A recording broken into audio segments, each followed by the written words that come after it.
warahmatullahi wabarakatuh. Waalaikumsalam warahmatullahi wabarakatuh. Selamat pagi anak-anak semuanya. Selamat pagi, Bu. Gimana kabarnya hari ini? Alhamdulillah baik, Bu. Baiklah, sebelum kita memulai pembelajaran, hendaknya kita awali pembelajaran kita dengan membaca doa. Kepada ketua kelas, silakan pimpin doanya. Berdoa mulai.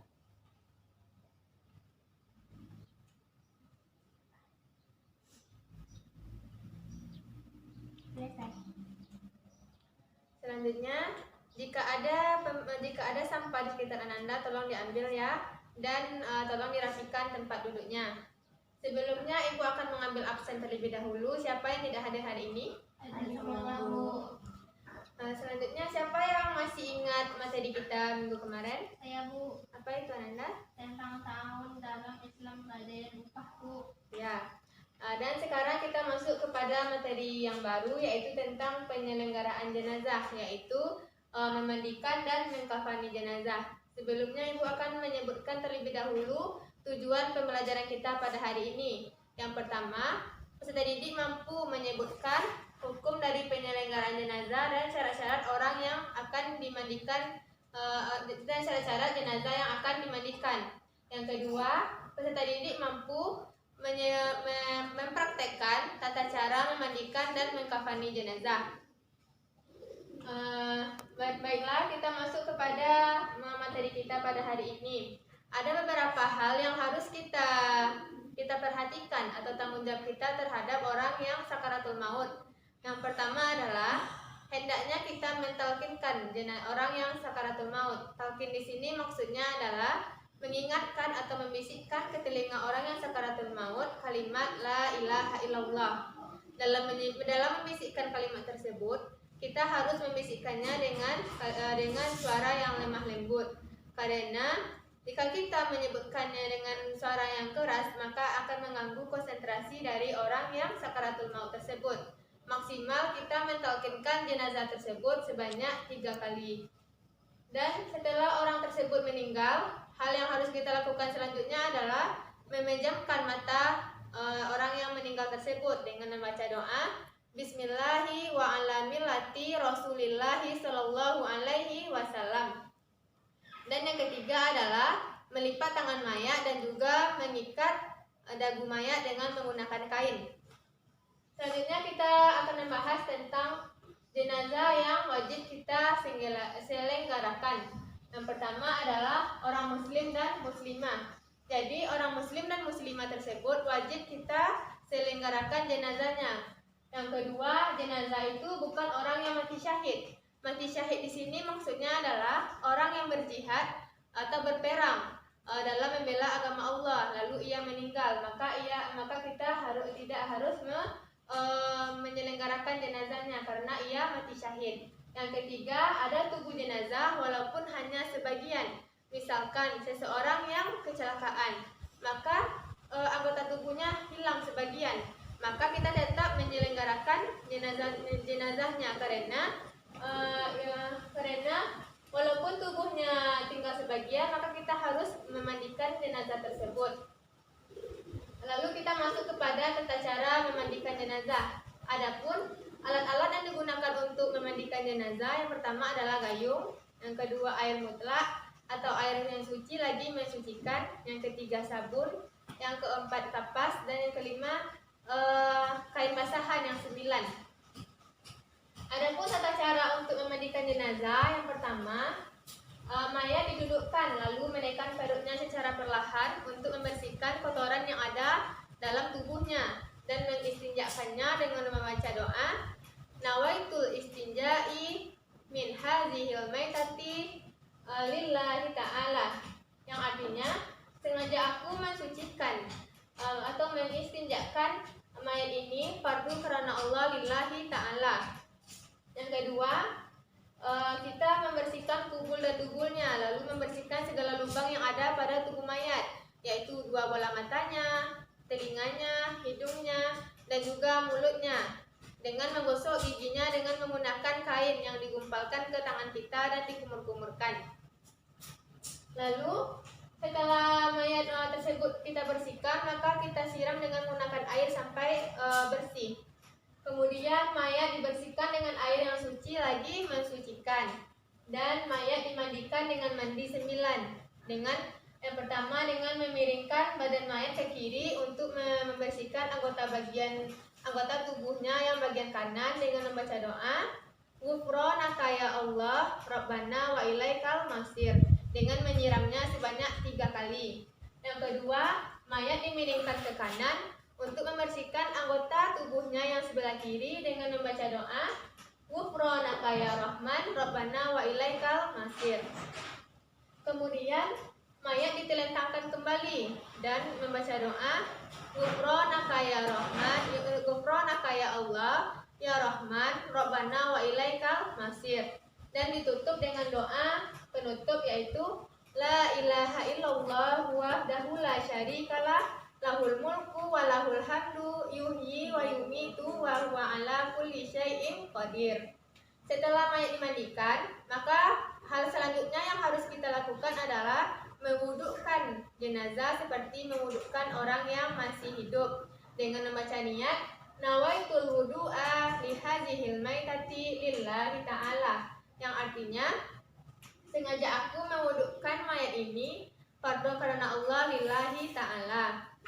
Setelah mayat dimandikan, maka langkah selanjutnya kita adalah mengkafani jenazah. Mengkafani jenazah ini hal pertama yang harus kita lakukan adalah mengukur badan mayat dengan menggunakan tali sepanjang tubuh mayat dengan menggunakan tali. Yang kedua, sobek tepi kain untuk tali pengikat mayat sebanyak 5 tali. 5 tali tersebut digunakan untuk mengikat bagian atas kepala mayat. Tali kedua untuk mengikat bahu mayat. Yang ketiga, tali ketiga untuk mengikat pinggang mayat. Yang keempat untuk mengikat lutut mayat, dan yang kelima untuk mengikat bagian bawah kaki mayat.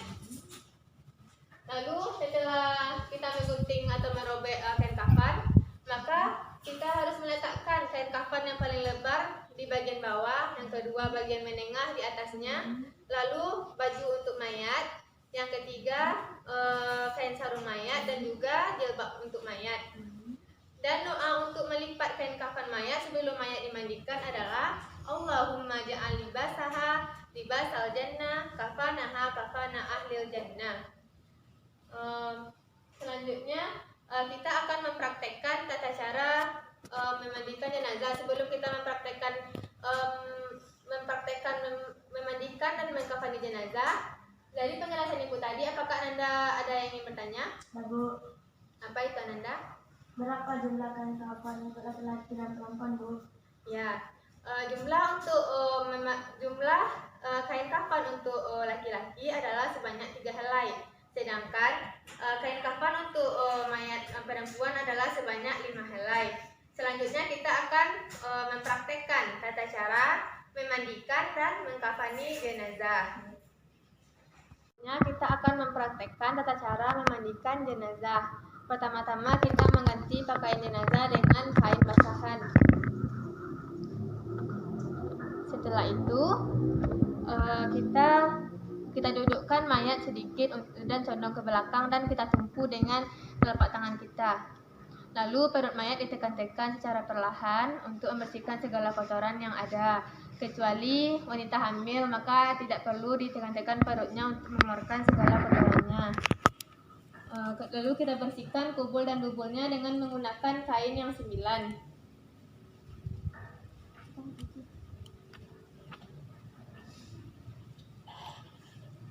Setelah itu kita tidurkan mayat kembali, lalu kita baca niat untuk mengistinjakan jenazah, yaitu nawaitul istinja'i min hadzihil maitati lillahi ta'ala. Kemudian kita bersihkan mata mayat dengan menggunakan kain yang 9, 2 untuk mata. Ya, silakan dipraktekkan. 2 untuk matanya, untuk hidungnya kita bersihkan mata, hidungnya, kemudian telinganya. Sudah. Setelah bersih, selanjutnya kita bersihkan gigi mayat dengan mengumpalkan kain ke jari kita dengan membersihkan mulutnya. dan dikumur-kumur. Setelah itu disiram menggunakan gayung. Ketika menyiram, maka tangan kita menumpu air yang untuk disiram agar tidak langsung terkena ke tubuh mayat. Setelah disiram, selanjutnya kita miringkan badan mayat ke sebelah kiri untuk membersihkan anggota badannya yang sebelah kanan. Setelah mayat disiram, maka langkah selanjutnya adalah kita miringkan tubuh mayat ke sebelah kiri untuk membersihkan anggota badannya yang sebelah kanan sambil digosok-gosok dan membaca doa ghufranaka ya Allah Rabbana wa ilaikal masir, disiram sebanyak 3 kali. Kemudian kita miringkan tubuh mayat ke sebelah kanan untuk membersihkan anggota tubuhnya yang sebelah kiri sambil digosok dengan membaca doa ghufranaka ya Rahman Rabbana wa ilaikal masir dan disiram sebanyak 3 kali. Lalu setelah itu mayat ditelentangkan dan membaca doa sambil disiram ghufranaka ya Allah Rabbana ghufranaka ya Allah ya Rahman Rabbana wa ilaikal masir, dan disiram sampai bersih tubuh mayat tersebut, sampai hilang sabun yang ada pada tubuh mayat tersebut. Mayat dimandikan, langkah selanjutnya kita lakukan adalah mengkafani jenazah. Terlebih dahulu kita letakkan tali untuk mengikat jenazah terlebih dahulu sebanyak 5 tali. Tali pertama untuk bagian atas kepala mayat, tali kedua untuk bahunya, tali ketiga untuk pinggang mayat, tali keempat untuk lutut mayat, dan tali yang kelima untuk di bawah kaki mayat. Lalu kita ambil kain kafan yang paling panjang dan lebar untuk diletakkan di paling bawah.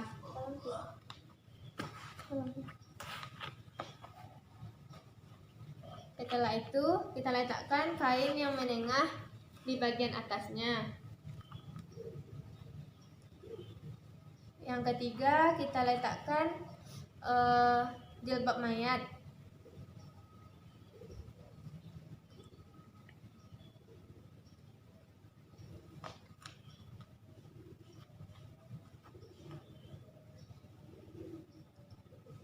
Selanjutnya kita letakkan baju mayat.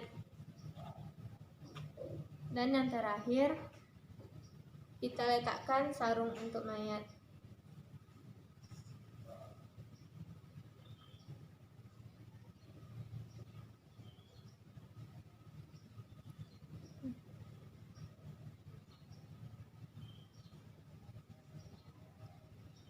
Lalu kita ke tempat pemandian, lalu mengambil jenazah dan diangkat ke tempat pemandian. Dan kita ganti kain basahan dengan kain kafan tersebut. Dan kita tarik kain basahan tadi.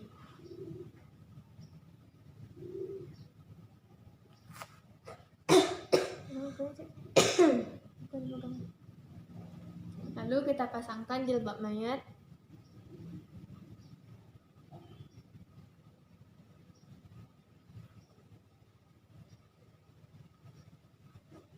Sarung mayat.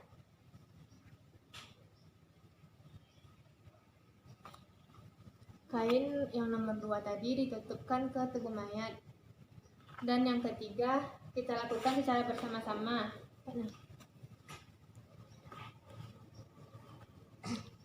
Hana sama Talita menggulungnya arah ke kanan, ibu dengan Zaki ke sebelah kiri.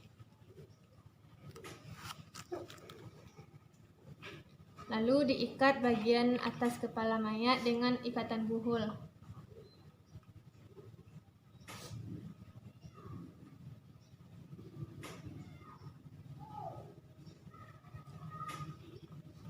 Lalu di bahu mayat dengan ikatan buhul juga.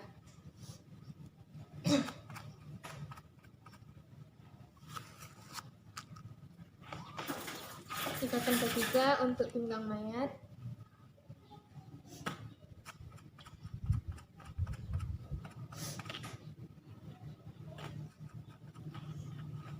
Dan ikatan keempat untuk lutut mayat.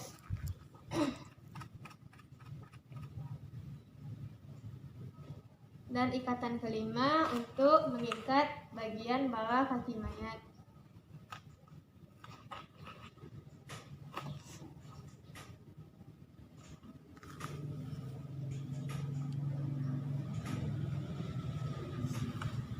Itulah tata cara mengkafani jenazah. Sebelum kita tutup pembelajaran, Ibu akan memberikan kuis kepada Ananda. Siapa yang bisa menjawab tolong diangkat tangannya ya. Soal pertama, sebutkanlah hukum dari penyelenggaraan jenazah. Saya, Bu. Apa itu Ananda? Fardu kifayah, Bu. Ya.